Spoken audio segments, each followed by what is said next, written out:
दोस्तों नमस्कार। आज हम बात करेंगे पौराणिक कथा में एक ऐसे नाम के बारे में जिसके बारे में आप सभी लोगों ने सुन रखा होगा। वो है भस्मासुर। तो चलिए शुरू करते हैं। भस्मासुर कौन था? उसका नाम भस्मासुर कैसे पड़ा? उसका वध किसने किया?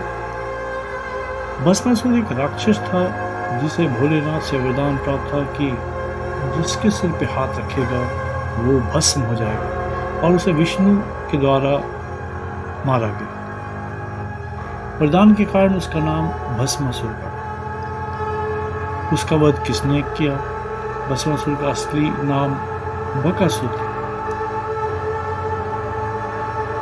यह शकुनी, महाभारत के शकुनी से भिन्न था, उनका पुत्र था।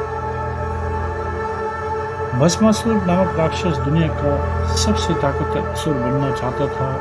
वह पृथ्वी का सबसे शक्तिशाली प्राणी बनकर सभी पर शासन करना चाहता था। साथ ही साथ वह शिव का बहुत बड़ा भक्त भी था।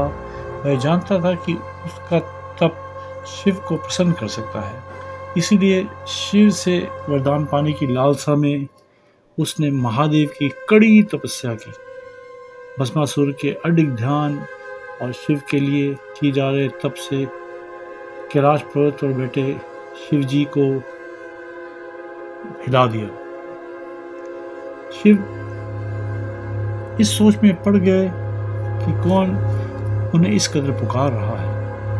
अपनी दैनिक दृष्टि या दैविक दृष्टि से शिव ने देखा कि कठोर तपस्या भस्मासुर द्वारा किया जा रहा है। शिवजी तपस्या में लीन भस्मासुर के पास पहुंचे और उसे आंखें खोलने के लिए कहा।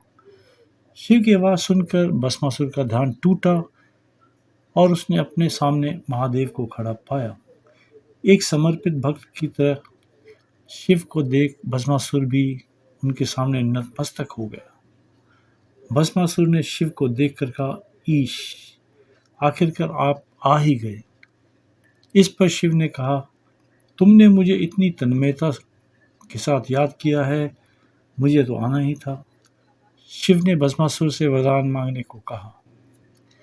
भस्मासुर यह जान गया था कि महादेव उसकी तपस्या से बहुत प्रसन्न हुए हैं। वह सोचने लगा कि वह किसी भी वरदान का हकदार है। इस धारणा के साथ उसने जो वरदान मांगा उसे देना तो स्वयं भोलेनाथ के लिए भी असंभव था। भस्मासुर ने शिव से कहा कि उसे अमरता का वरदान प्राप्त चाहिए, अर्थात वो हमेशा इस पृथ्वी पर रहे और मौत भी उसका कुछ न बिगाड़ सके। इस पर शिव ने कहा, उसकी मांग पूरी तरह से प्रकृति के नियम के खिलाफ है, क्योंकि जिसने इस धरती पर जन्म लिया है एक न एक दिन उसका अंत निश्चित है। भस्मासुर अपनी मांग पर अड़ा रहा और शिव अपने कथन पर जब भस्मासुर को लगा कि उसे कोई वरदान दिए बिना ही शिव अंतर्ध्यान हो सकते हैं, तो उसने अपनी मांग बदल दी और शिव से दूसरा वरदान मांग लिया।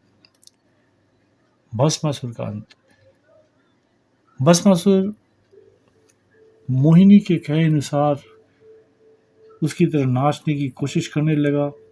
नाचते नाचते मोहिनी ने अपने सिर पर हाथ रखा और उसकी देखा देखी भस्मासुर ने भी यही किया।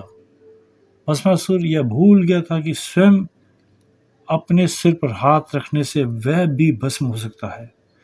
स्त्री के प्रेम में आकर वह शिव का वरदान भूल गया, जो उसके लिए श्राप साबित हुआ। धन्यवाद।